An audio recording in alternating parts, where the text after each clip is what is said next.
भैया नाचे कूदे तोरे तान ओकर दुनिया रखे। अब यही में नहा के चले के है नौजवान साथी बड़ बुजुर्ग गार्जियन मध्य सभे लोग बैठल बा। का करबा भाई, आओ भाई बजे जमन करा दस वीरेंद्र भैया।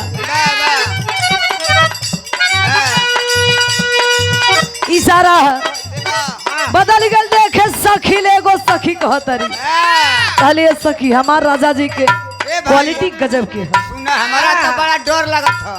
का मन छी भाई? हाँ खूब हिलई है, खूब हिलई है, लेकिन गिरई है मत। हाँ मत गिरई है। देखो भाई हिली या गिरी ना ये प्रधान जी अरे वाह, तो बेचैनी न छा देंगे। अरे हिलिए जाई या गिरिए जाई तरह ही का जाई। कावन छी? अरे मैं कवा हो। अरे नहीं भैया, ये भैया का डेकोरेशन बड़ी व्यवस्था टंच है। ये गिरी ना लेकर उतना टाइट है बढ़िया। अरे वाह, इशारा है बजे सुंदर लगता है।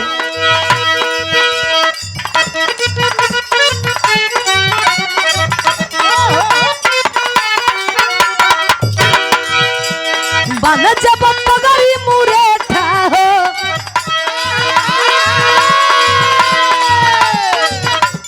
बन जब पगड़ी मुरेठा हो हमारा ससुर जी के बेटा हो।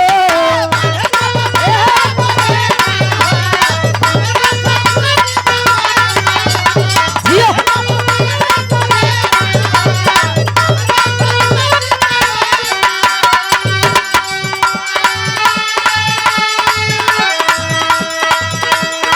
हिला देला बदनमा पहलवनवा ये सखी।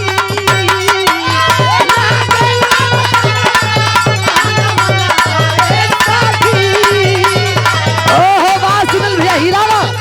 जियो।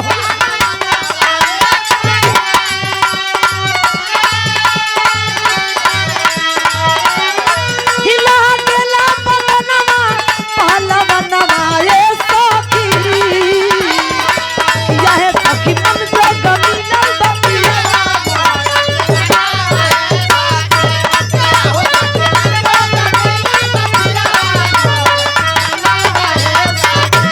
यह सखी मन जो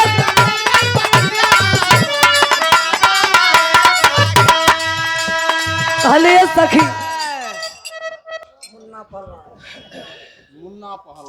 आप देखे मुन्ना पहलवान से क्या बात है।